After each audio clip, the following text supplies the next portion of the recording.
hear first from Sworte, who will give us her own particular view. Good evening, everybody. Story week, I've been thinking about what I was going to talk about, and I just decided to stop it and then get inspired. In 2013,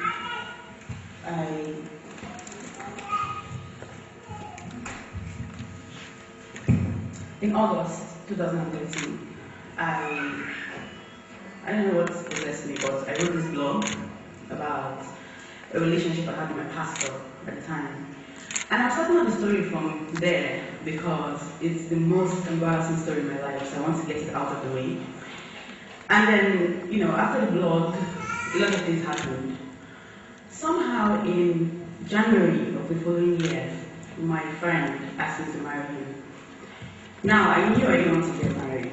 For some strange reason, I never wanted to get married. Okay, not strange reason. I think experiencing the typical Nigerian marriage from my family, I wasn't sure I could be as strong as my mom to, be in a sort of long-term relationship. But because there was so much pressure and there was so much going on, I was going to be 30 that year, I agreed. And we got married in March. By April, I found out I was pregnant.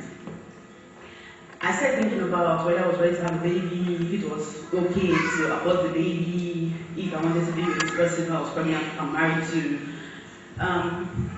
And then 2 months later, I thought I didn't want to be in a marriage anymore.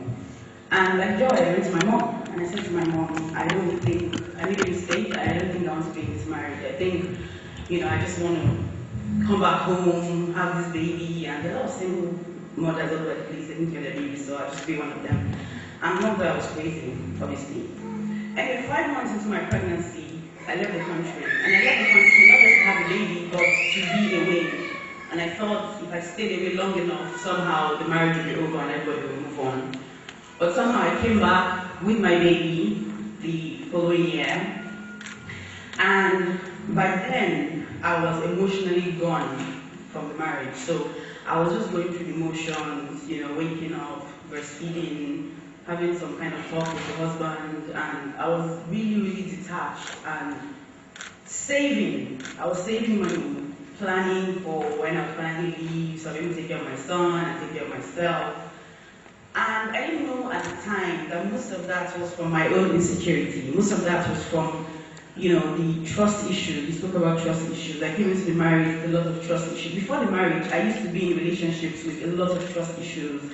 I used to tumble through relationships. So I'm dating this person now, and if I suspect, I knew how to make up stories about what I thought the person was doing. I would just be there and I'll say, oh, he's not back. Maybe he's with somebody, maybe he's doing this. And I'll just make up those stories for myself and believe them, and we'll come back and we'll get into this serious fight for my own stories I made up. So I carried that into the marriage, and I knew I had trust issues, but I didn't know how to handle it, I didn't know how to deal with it. So the first thing I thought to do was run. But unfortunately for me, or should I say fortunately for me, I was married to a man who understands family. He loves family. His dad died when he was about 20. But his mom held the family together. She always had this, end of year family gathering. So he loved family. And then somehow he was married to this person who didn't understand family, who didn't want to be in the marriage. Anyway, towards the end of last year, I moved to Lagos by myself. And everybody concluded that, okay, sounds really crazy, something is wrong with her. And I started to believe myself that maybe there was really something wrong with me. And I thought, okay, there's something wrong with me, everybody should just leave me alone, let me just try and figure myself out. And then while I was in Lagos, I started this program on Happiness Radio. I call it Fantastic. And for me, I was using all of those shows to cover up the real pain. I was talking about helping people with abuse and psychological abuse and all of that. And I was covering up my own pain. I was running away from my own insecurity. I didn't know how to deal with everything that was going on. And of course, my name, Sworte, had this cloak of shame on it. Like anytime it was mentioned, I want to cringe and say, oh, please don't call me that. But something funny happened. I decided to keep the name because I told myself, I want to embody this shame. I want to embody this story. This is my story. I want to embody this story and be this person and see what happens. So I was in Lagos by myself, trying to live the single mother life, I met a lot of people. And then during the course of the show, I met this lady. She's a mind therapist. And the first show we had, I was looking at her and thinking to myself, like, wow, these kinds of people exist. And then after the show, I spoke to her and said to her, you know what, I said this so proudly, I'm getting a divorce, I'm going to be a single mom. And she was looking at me weird, like, okay, who says this? But we started to talk, and then we started to have therapy sessions. So here I was in Lagos, going through therapy. My husband was in Abuja, calling all the time, begging, I want to keep my family together, I want this and I want that. And then a few weeks later, I asked him, I said, okay, if you're serious about getting this marriage, working out this marriage and keeping this relationship, come for therapy. And he said, okay, and we had a couples therapy, and that day, we were supposed to have, I think it was a 1 hour session, and we were there for almost 4 hours. And we talked and talked. At some point I broke down, at some point he broke down. And it was like, while I was sitting down there, it was like I saw my life flash before me. I remember the story my dad told me when I was young. And he said to me that men don't know how to eat just one kind of rice. They don't eat just jollof rice. They want to eat jollof rice, fried rice, white rice, eba. And he was explaining why, men want to be with different women. I was really young. I think I was about 8. I understood it, and I hated it. So I said to myself, I was not going to be that woman that will be with a man who wants to have all kinds of rights. If you don't want to be only me. And so even if those things were not showing up in my marriage, I already had this projection of my dad, what I was used to, and I was saying, okay, this man's going to get tired of his white rice one day, I want fried rice, and what do I do? And then I was running.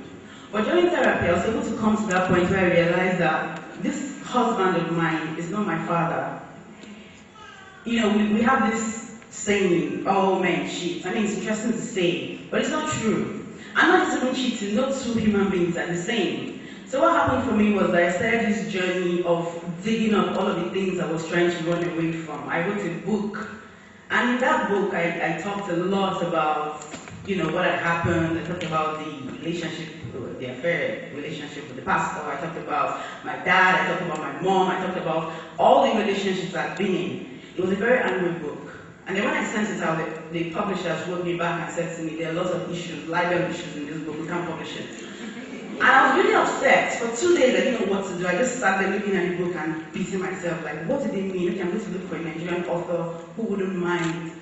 But I sat back with the book and I realized I started to feel healing. I started to feel like I was happy. Like the book brought closure for me. Being able to put down all those stories, being able to say all of the things that were going on in my head, that were driving me crazy, making me move from pillar to post. I just felt like the book had brought closure. And all of a sudden, I wasn't so angry anymore. I wasn't angry. I used to be angry at my dad. I wasn't angry at my dad anymore. I wasn't angry at my husband. I wasn't angry at men who I thought that men were cheats. And I started to love myself. I know it sounds trite, but I started to understand what people mean by self-love. And then the pastor was talking about unconditional love, and I wanted to smile because for the first time I started to understand unconditional love.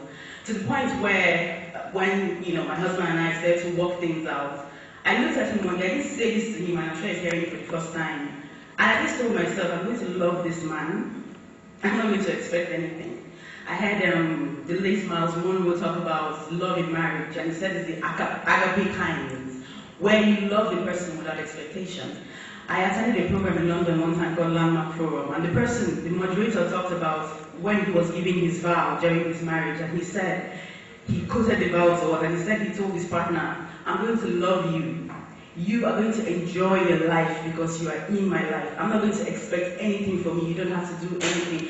At the time, I thought it was ridiculous. But I think it was the beginning of this year, when I was going through therapy and understanding all of that, I started to understand what unconditional love in a marriage means. And let me just say a very quick disclaimer. It doesn't mean they're punching your head and they're throwing you down the stairs and you stay and say there's unconditional love. That's what I'm talking about.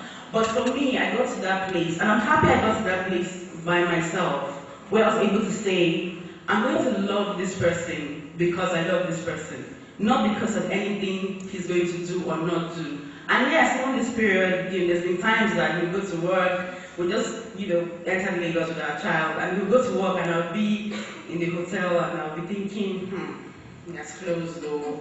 What kind of traffic is that? Why has he not come back? And I'll start making up all these stories, and I will literally feel this negative energy and this anger that I used to have then coming up, and I'll feel like I'm waiting for him to come to explain how that drive was that long. And I literally have to sit down and talk to myself and tell myself, remember you said you love this person unconditionally.